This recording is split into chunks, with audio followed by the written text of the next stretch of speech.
Bien, vamos a mantener abierta nuestra Biblia ahí en el Evangelio según San Lucas, capítulo 24. El camino a Emaús. ¿Qué significa este episodio en la vida de los discípulos? Literalmente, Emaús, según lo que yo estaba investigando por ahí, qué significaba Emaús, y dicen que significaba primavera templada.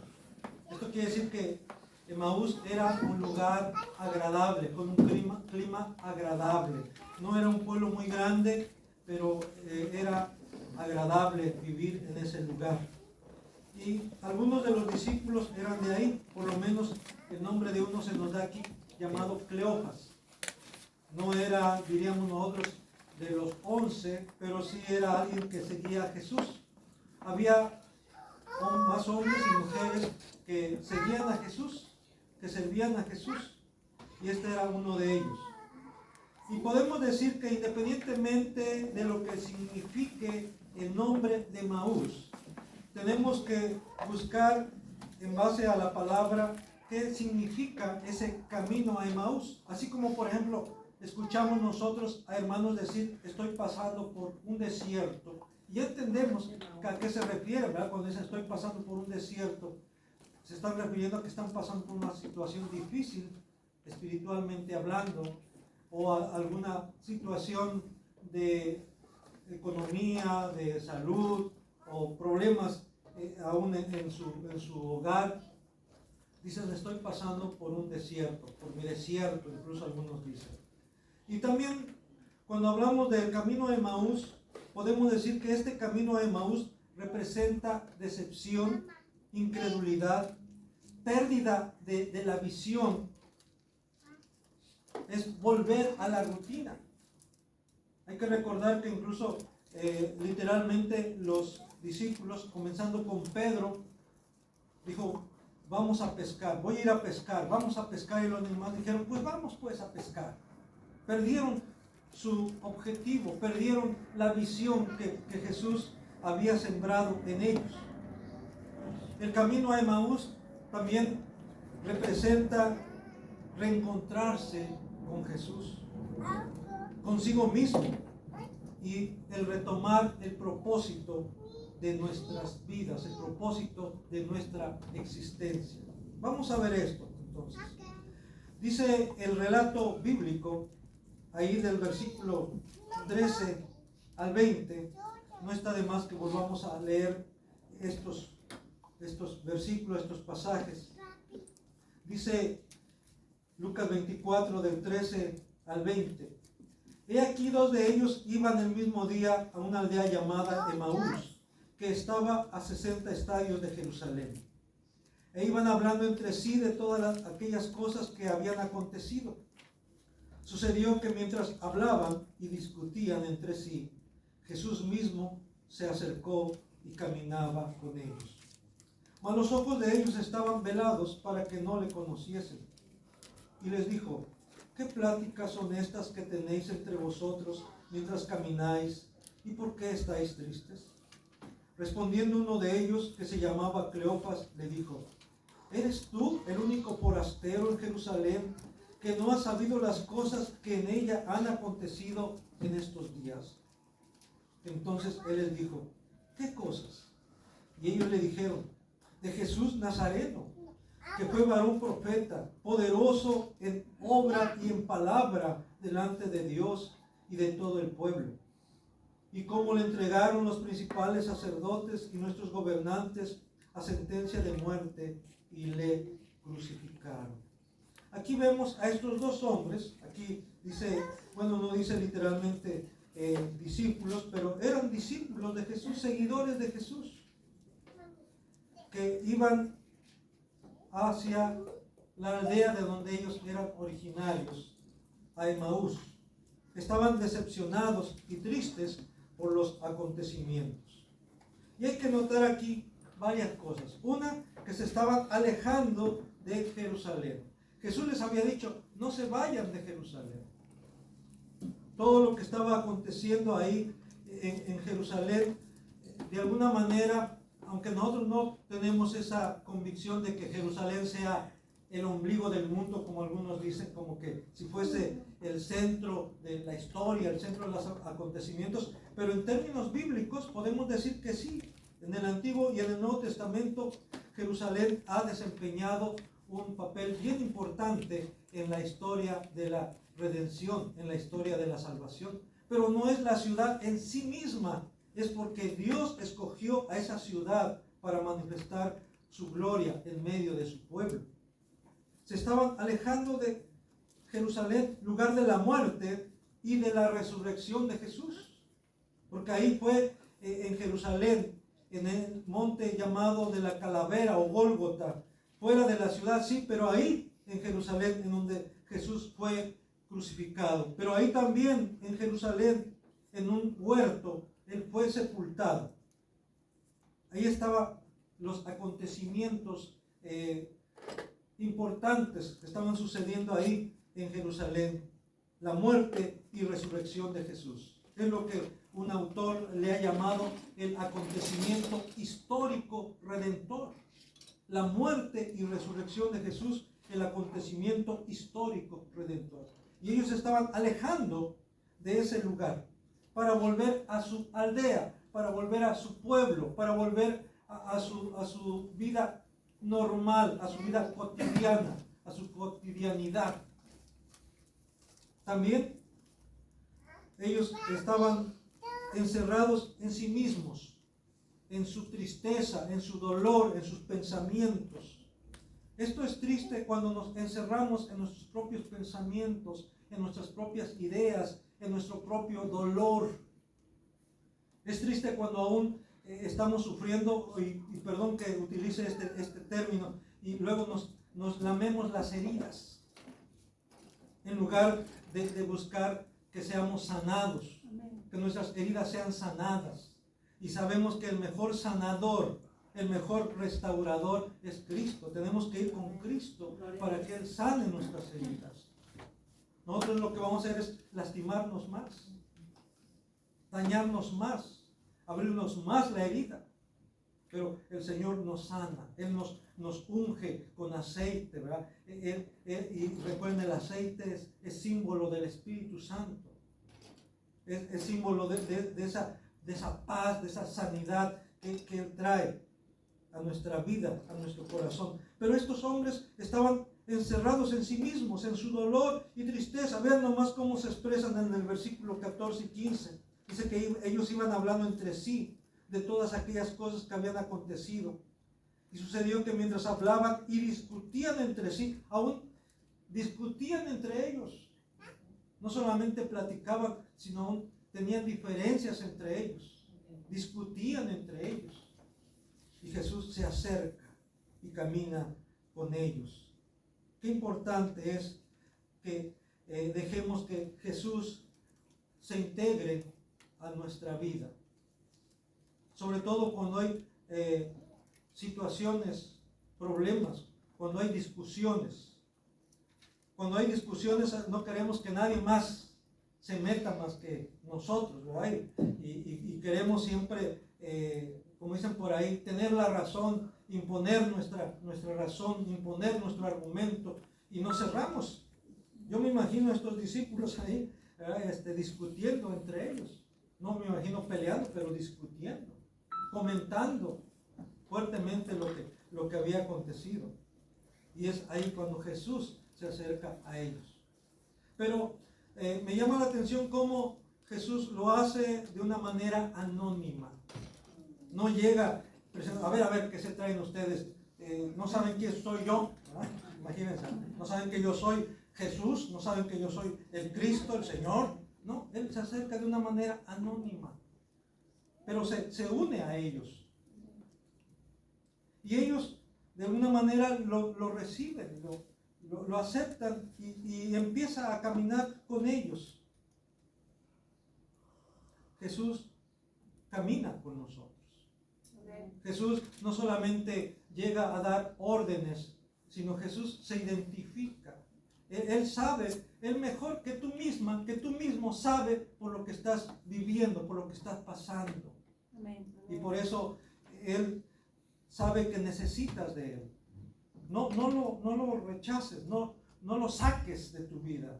No le digas que no le importa, porque a veces así somos de groseros, como que a eso a Dios no le importa, a los demás no le importa, esto es algo mío, esto es algo nuestro nada más, y lo vamos a arreglar aquí entre tú y yo. ¿Qué te parece? No, necesitamos que Jesús venga y sea quien realmente dicte las reglas, quien ponga las condiciones, no nosotros. Que sea Él quien ponga las condiciones. Ellos creían que todos los demás deberían estar al tanto de lo que estaba sucediendo, de las cosas, y que los demás también deberían de ver las cosas y sentir las cosas como ellos las veían y como ellos las sentían. ¿De dónde sacamos esta deducción? Ahí mismo en el versículo 15 dice, caminaba con ellos, dice el versículo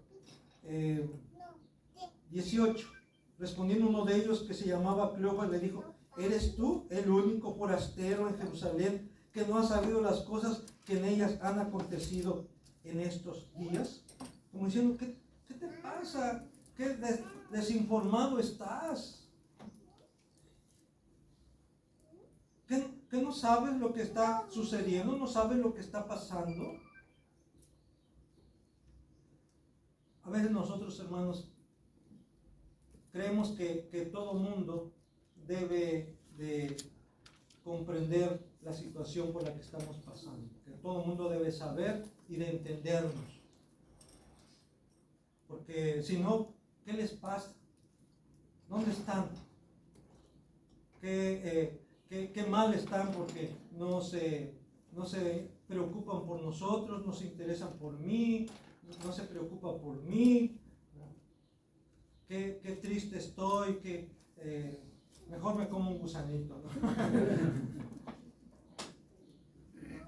Pero debemos entender, hermanos, que no podemos negar, si es cierto, que a veces nos encontramos tristes, preocupados, que a veces podemos incluso estar decepcionados como estos hombres estaban decepcionados y aparentemente estaban decepcionados de Jesús, pero no tenían por qué estar decepcionados de Jesús, porque Jesús, Él ya les había dicho que tenía que morir, tenía que padecer mucho, tenía que morir, pero también les había dicho que tenía que resucitar. Eso lo dejó bien claro. Ya lo he dicho yo que por lo menos unas 3 ocasiones están registradas en el Evangelio, que Él había declarado esto.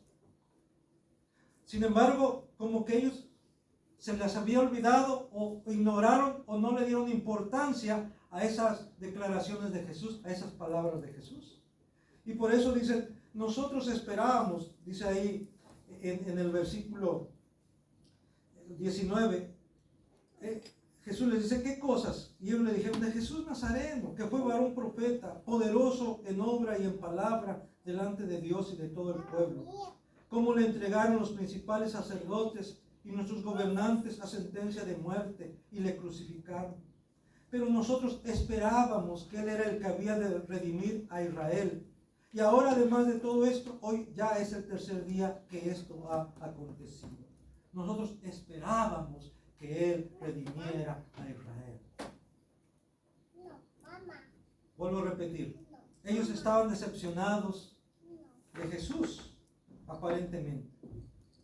Pero en realidad estaban mal porque Jesús en ningún momento les había prometido que Él iba a liberarlos del yugo romano, de liberar a Israel del yugo romano. Ellos eran lo que ellos pensaron, ellos se hicieron esa idea. Y por eso cuando vieron que no cumplió con sus expectativas de ellos, se sintieron decepcionados. Ese es el problema, que muchas veces la gente se crea expectativas falsas acerca de Dios, acerca de Cristo. Y le hacen su agenda a Dios. Y de verdad, hermanos, cuando digo le hacen su agenda a Dios, porque ellos escriben sus deseos. Yo quiero esto, esto, esto, esto, esto. Y una lista ahí de lo que quieren de Dios, de lo que quieren que Dios haga por ellos. Y yo les he dicho, consideran a Dios, consideran a Cristo como si fuera el genio de la lámpara de Aladino, ¿verdad? Que frotan la lámpara y sale el genio y dice, ¿qué desea usted, mi amor? Y así quieren que Dios sea con ellos. ¿Qué desea mi hija? ¿Qué desea mi hijo? Aquí estoy para servirle. Así ven a Dios. Como un Dios que está para servirle. Y le hacen su lista de deseos. Le hacen su agenda. Yo quiero que hagas esto, y esto, y esto, y después esto. Parece ser que es lo que esta actitud tomaron esos discípulos. Pensamos que iba a redimir a Israel, pero resulta que lo mataron y lo sepultaron y ya es el tercer día. Y no hizo nada. Así es de que realmente ellos estaban decepcionados porque no entendieron el plan de Dios, el plan de Cristo. Y que no te vaya a pasar esto. Que no seas tú quien elabore su propio plan, su propia agenda, su lista, y luego te sientas decepcionado porque Dios no hizo lo que tú querías y como tú lo querías. A veces decimos, bueno, Dios tiene su tiempo, ¿sí? Pero a veces decimos, bueno, no dice Dios que si yo clamo a Él me va a responder. No dice Dios que si yo le pido me va a dar. ¿Sí? Pero acuérdate, debes hacerlo con fe y también debes hacerlo conforme a su voluntad. Si es conforme a su voluntad y es con fe, claro que Dios te lo va a dar. Así de que no nos confundamos, no nos decepcionemos, porque a fin de cuentas quienes sufrimos las consecuencias somos nosotros cuando nos decepcionamos. También vemos aquí en este pasaje bíblico que estos dos hombres no aceptaban ni creían que Jesús había resucitado. Ese era el problema realmente. Estaban convencidos de su muerte. Tan así que dice, pasó esto, esto y esto otro, hasta describen el proceso. Y ya es el tercer día y no ha pasado nada.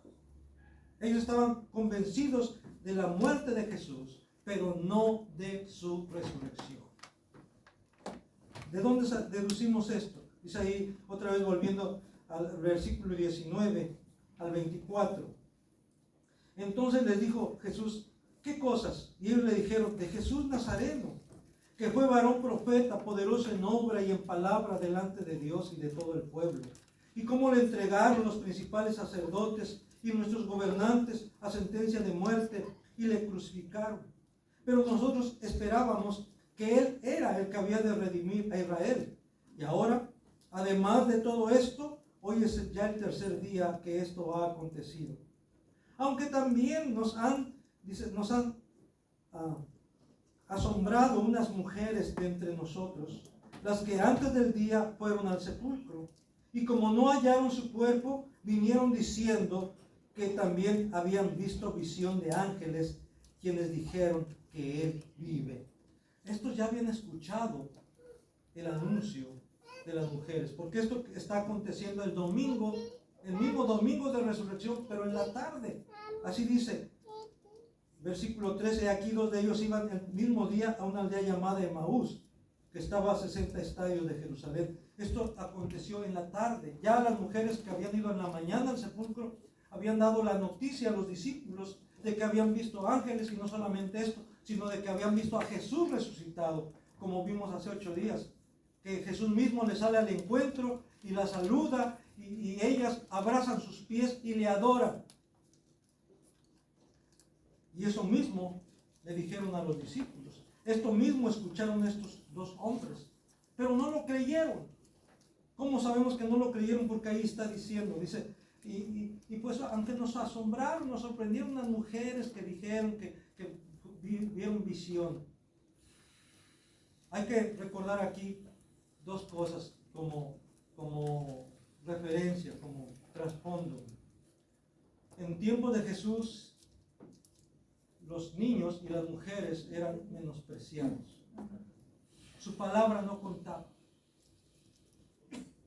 Y por eso les decía que los rabinos o los judíos en ese tiempo daban gracias a Dios por tres cosas. Una, por no haber nacido mujer, por no haber nacido gentil. Ahorita no recuerdo la otra cosa, pero por lo menos por no haber, gracias a Dios porque no nací mujer. Gracias a Dios porque no nací gentil. Porque las mujeres eran menospreciadas, los niños eran menospreciados. Porque la voz de ellos o la palabra de ellos no era muy tomada en serio, no era tomada muy en serio. Por eso dicen, unas mujeres nos sorprendieron.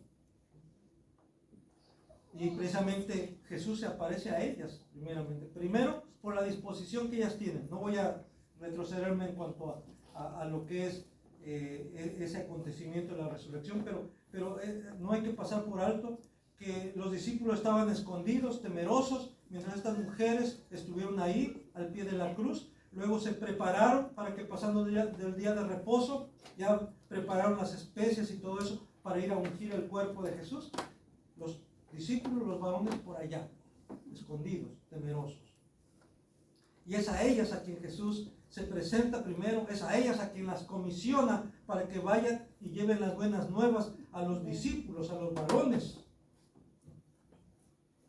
Pero no les creen. Aquí vemos cómo ellos, aún escuchando el testimonio de las mujeres, no creyeron. Aún escuchando el testimonio de Pedro y de Juan, tampoco les creyeron. O sea que eran difíciles de convencer. ¿Y por qué eran difíciles de convencer? Porque eran muy incrédulos, porque tenían un corazón muy duro. Por eso Jesús les exhorta, por eso Jesús les reprende. Incluso podemos decir que les da una buena regañada ahí. Dice ahí en el versículo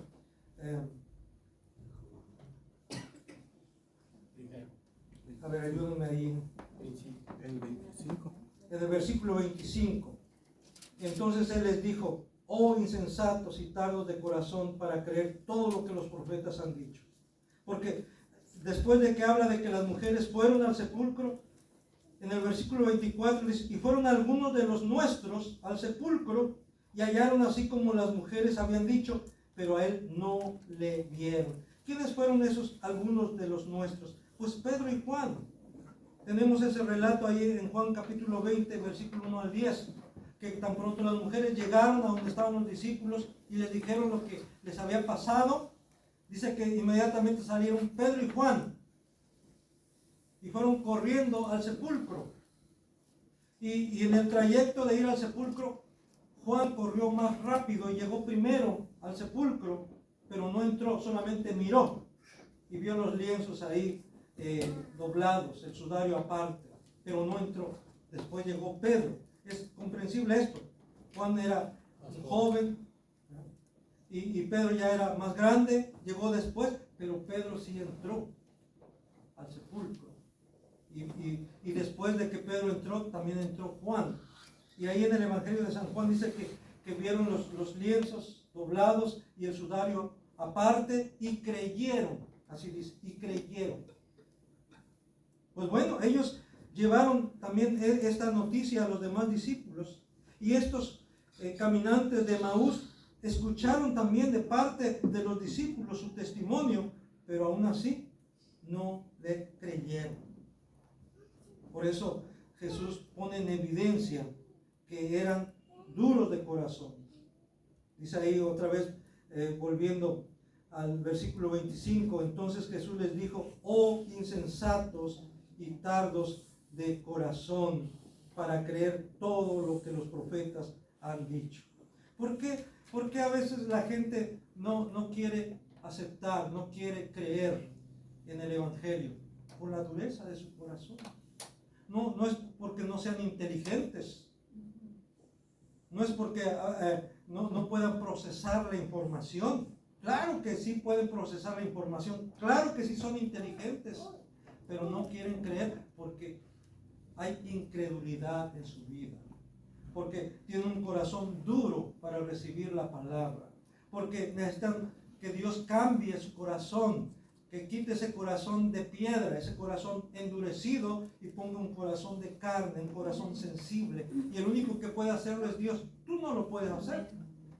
Tú quisieras cambiar el corazón de la persona a la que tú estás compartiéndole el Evangelio, pero tú no puedes. Por eso lo que tú tienes que hacer, lo que tenemos que hacer es orar para que Dios cambie el corazón de esa persona. Aunque ya estábamos viendo hoy en la mañana que si queremos que los demás cambien, tenemos que empezar por cambiar nosotros. Nosotros tenemos que cambiar. Y los demás, por supuesto, que van a ir cambiando, pero no según nuestro deseo, sino según el propósito de Dios. Pero también debemos empezar por nosotros. Y es Dios quien cambia los corazones. Es Dios quien transforma las vidas. Es Dios quien hace nacer de nuevo, no nosotros. Es Dios. Y por eso tenemos que orar, tenemos que pedirle a Dios que Él tenga misericordia de los demás, así como tuvo misericordia de nosotros. Jesús condena y reprende la incredulidad de sus discípulos. Sí, Dios condena y reprueba la incredulidad de la gente, pero más la incredulidad de sus mismos discípulos, de aquellos que nos autodenominamos cristianos, seguidores de Cristo.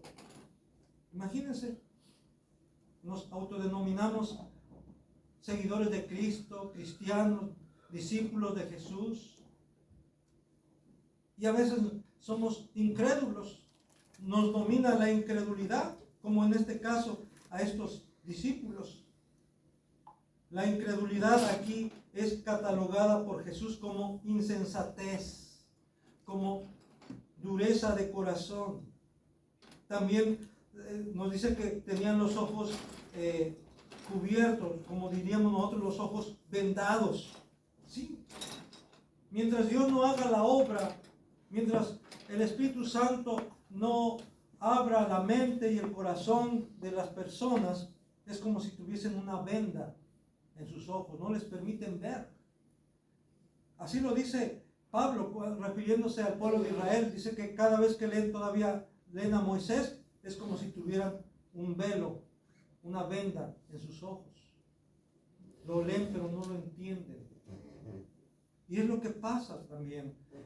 Si Dios y el Espíritu Santo no ilumina nuestra mente y nuestro corazón no es abierto por el Espíritu Santo, podemos leer y releer la palabra y no la vamos a entender, y mucho menos la vamos a creer, y todavía menos la vamos a obedecer.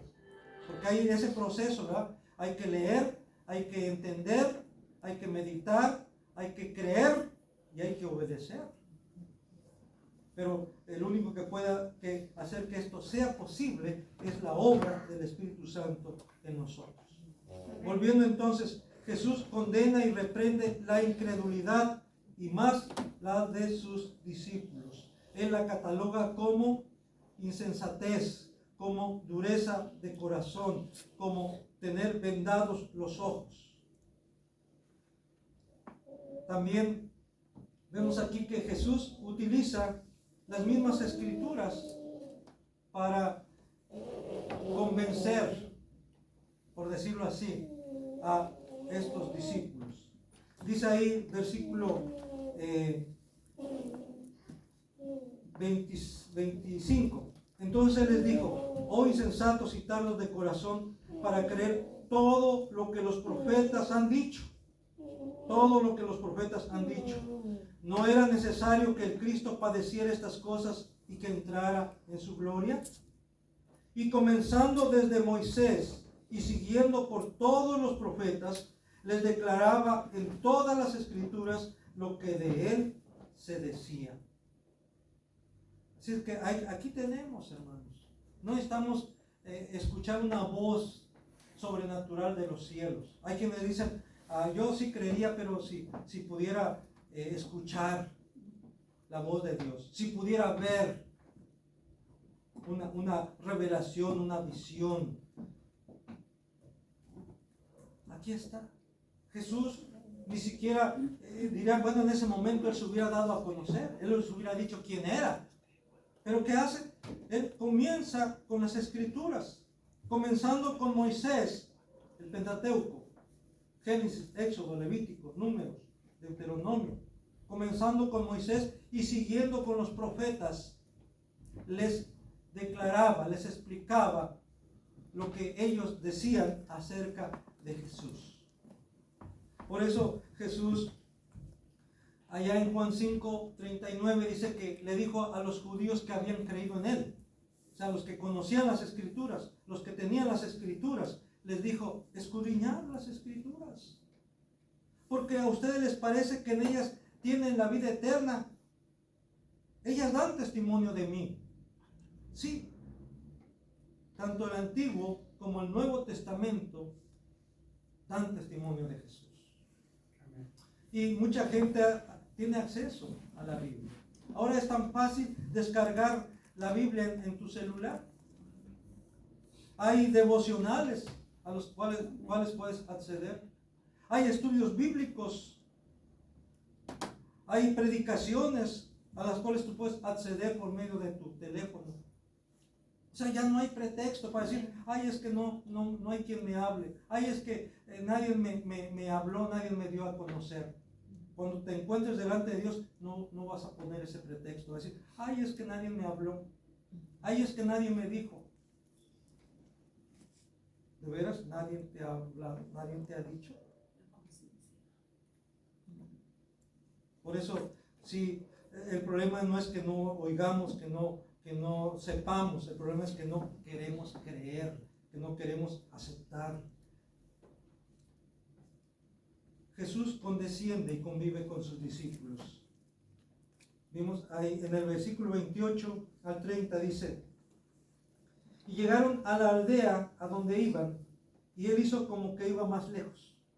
Mas ellos le obligaron a quedarse diciendo, quédate con nosotros, porque se hace tarde y el día ya ha declinado. Entró pues a quedarse con ellos. En primer lugar vemos cómo es Jesús quien les busca, es Jesús quien se acerca a ellos, es Jesús quien se une a ellos en el camino, como ya vimos. Y es lo que hace un rato decía nuestro hermano, es Dios quien nos busca, es Dios quien ha venido a nosotros, es Dios quien nos ha salvado, que nos redime. Luego vemos cómo Jesús entra y se queda con ellos. Porque él mismo dice que hace como que se va de largo. La intención de Jesús era quedarse ahí, definitivamente. Pero él espera a ver la reacción de ellos. Por eso él hace como que se va de largo, esperando la reacción que ellos van a tener, que ellos van a mostrar. ¿Y qué hacen ellos? Le dicen, quédate, ya es tarde. Si ellos no lo hubiesen invitado, Jesús se hubiera ido. Y perdón que lo diga así, pero eso iba a pasar. Si ellos no le hubieran dicho a Jesús, quédate con nosotros, Jesús se hubiese seguido de largo. Dirán, pero Jesús ya sabía que lo iban a invitar. Sí, pero lo que Jesús esperaba era que ellos reaccionaran y lo invitaran a quedarse con él. Esto es importante entonces tomar en cuenta. Jesús espera de nosotros que haya una reacción. Aunque Él ya lo sabe todo, pero tú no lo sabes todo. Pero lo que debes saber es que Jesús espera que tú reacciones ante su presencia, ante su palabra. Él quiere que lo invites a tu vida, que lo invites a tener comunión contigo. Quédate. con nosotros. Se hace tarde, quédate con nosotros. ¿Y qué hace Jesús? Se queda con ellos. No dice, no, pues yo me voy a seguir de largo porque voy todavía lejos. No, no hay problema. No me da miedo la noche, no me da miedo la oscuridad. Y los ladrones a mí no me hacen nada. Él podía haber dicho eso, ¿verdad? Pues sí, ¿qué le hacía a él la noche? ¿Qué le hacían a él los ladrones? Pero él accede. No por él, sino por ellos. Porque Jesús no necesita de ti ni de mí. Pero tú y yo sí necesitamos de él. Amén. Y él se acerca porque él quiere bendecirte, porque él quiere tener comunión contigo. Dice en Apocalipsis 3:20, he aquí yo estoy a la puerta y llamo. Si alguno oye mi voz y abre la puerta, él podría entrar. No hay puerta que lo detenga. Él podría entrar, pero él espera. Él quiere que tú voluntariamente abras la puerta y le invites a entrar contigo. Dice, si alguno oye mi voz y abre la puerta, entraré a él y cenaré con él y él conmigo. Una expresión de la mayor comunión, de la mayor intimidad que pueda haber entre Jesús y tú. Voy a entrar contigo, voy a cenar contigo, voy a tener comunión contigo, dice el Señor. Él quiere, él anhela. Recuerden que le decía a sus discípulos cuando les dijo que prepararan la Pascua, cuánto he anhelado comer con vosotros esta Pascua. Él anhela tener comunión contigo, tener comunión con nosotros. Y es en esa comunión, en esa intimidad, cuando podemos reconocer realmente quién es Jesús. Cuando podemos tener una visión más clara de quién es Jesús. Dice el versículo 30 y 31. Y aconteció que estando sentado con ellos a la mesa, tomó el pan y lo bendijo, lo partió y les dio. Entonces les fueron abiertos los ojos y le reconocieron, mas él se desapareció de su vista. Es en esa intimidad, es en esa comunión con Cristo, es en esa relación personal con Cristo cuando realmente puedes llegar a conocerle tal y como Él es. Dice la Escritura, yo de oídas te había oído, mas ahora mis ojos te ven. Job decía esto. Yo de oídas te había oído, mas ahora mis ojos te ven.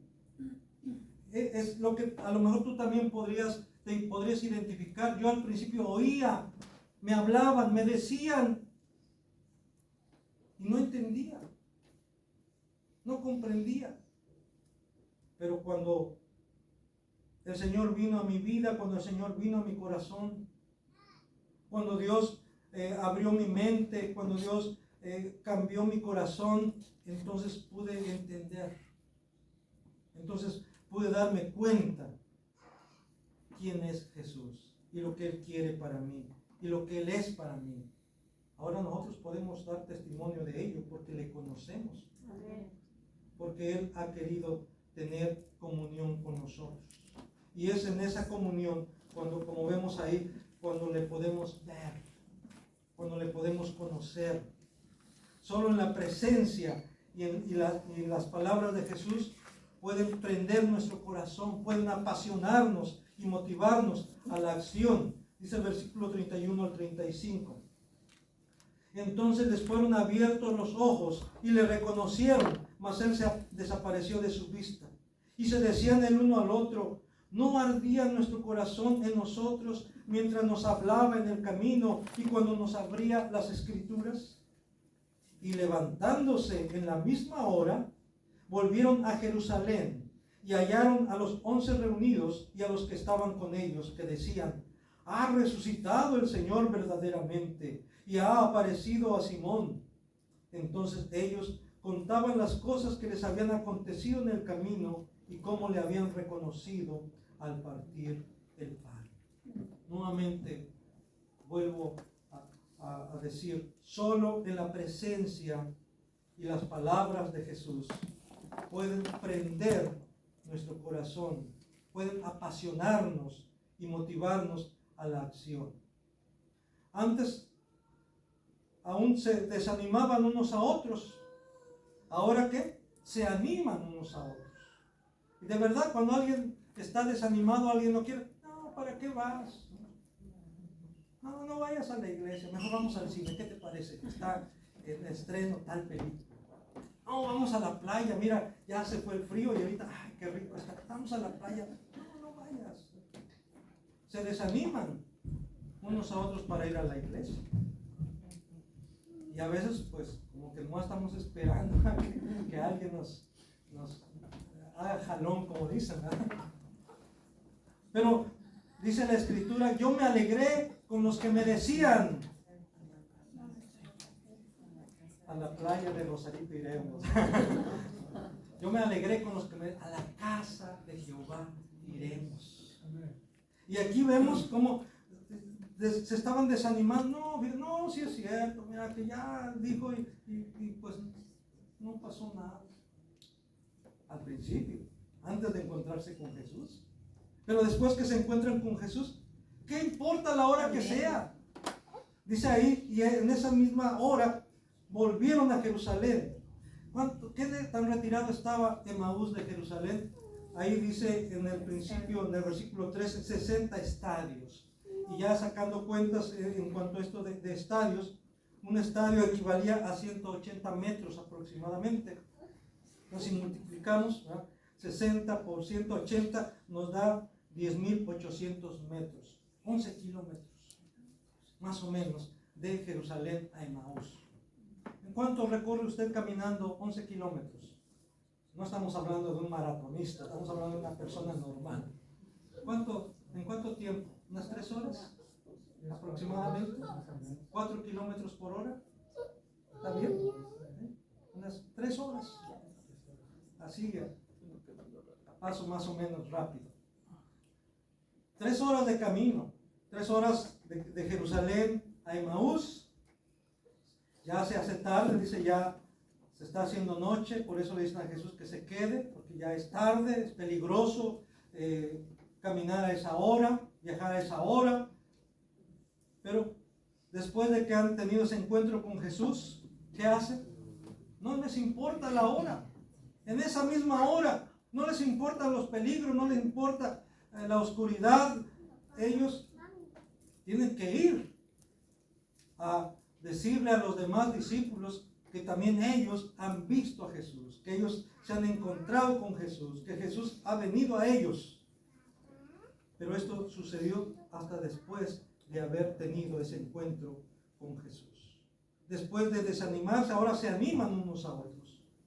Primero dicen, ya es tarde. Así le dijeron a Jesús, ya es tarde.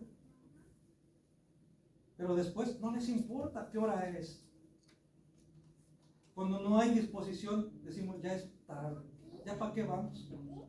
A veces dicen, pues ya no nos vamos a llegar a la bendición, ¿ya para qué? No importa a la hora que sea. Si es temprano, mejor. Pero la hora que sea. No importa si está lloviendo o no está lloviendo. Había un hermano antes que decía, bueno, nos vemos el próximo domingo si no llueve. Ese era su dicho. Nos vemos el próximo miércoles si no llueve. Era su dicho. Si no llueve. Y como que ya de antemano estamos poniendo las condiciones. Sí, pero siempre y cuando no.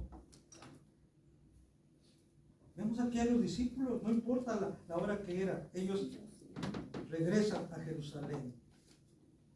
Solo la presencia de Jesús nos hace recobrar nuestro sentido de responsabilidad y de pertenencia. Dice el versículo 33 al 35. Y levantándose en la misma hora volvieron a Jerusalén y hallaron a los 11 reunidos y a los que estaban con ellos. volvieron a donde pertenecían, con los 11, con los discípulos. Esto es importante, estar en donde debemos estar con quienes debemos estar. Podemos estar en cualquier lugar y podemos estar con quien sea, pero tú, mi hermano, tú, mi hermana, tienes que estar en donde debes estar y con quien debes estar. Esos discípulos lo entendieron y sabían que allá estaban fuera de lugar. Sí, era cómodo, Emaús, primavera cálida, clima agradable, pero ese no era su lugar. Tenían que estar con los demás discípulos allá en Jerusalén. Hermanos, qué bueno que estás aquí en esta hora, qué bueno que estás aquí en esta tarde. Yo creo que estás en donde debes estar y con quien debes estar. Porque estamos aquí para adorar al único Dios verdadero. Porque estamos aquí para expresarle nuestra gratitud, para darle gracias por todo lo que Él ha hecho por nosotros. También para poder tener comunión unos con otros, porque dice la Escritura claramente que es aquí en donde Dios envía bendición y vida eterna, en donde están los hermanos juntos en armonía. Ellos vuelven a donde les corresponde, vuelven a los suyos, vuelven a donde pertenecían. ¿Para qué? Para edificar, para alentar, para dar testimonio a los 11, pero también para recibir aliento, para recibir edificación de parte de los 11. De eso se trata, hermano. De edificarnos unos a otros, de orar unos por otros, de animarnos unos a otros. Por eso el autor a los Hebreos dice que no debemos de dejar de reunirnos como algunos ya tienen por costumbre, sino con mayor razón tenemos que reunirnos cuando veamos que aquel día se acerca. ¿Cuál día? El día de nuestro Señor Jesucristo. Y créanme, hermanos, que aquel día está más cerca cada día. Cada día que pasa está más cerca. Y aún, dice Pablo, nuestra salvación está más cerca que cuando creímos. ¿De verdad? Cada día que pasa, nuestra redención está más cerca. La venida del Señor está más cerca. Así es que no dejemos de reunirnos. ¿Para qué? Dice, para que podamos estimularnos al amor y a las buenas obras. Amén. Amén. Amén, hermanos. Así es que nuestro Emaús, que nuestro camino a Emaús sea de bendición primeramente para nuestra vida y también que seamos de bendición para los demás. Pero para que esto sea una realidad, tenemos que tener esa experiencia personal con Cristo, esa experiencia íntima con Cristo. Tenemos que reconocer quién es Él, lo que Él es para nosotros y sobre todo que Él es el que debe tener el control de nuestra vida, el control de lo que sucede y no seamos nosotros los que queramos hacerle su agenda para que Él haga lo que nosotros queremos, sino más bien como Pablo le dijo a Jesús: Señor, ¿qué quieres que yo haga? Amén.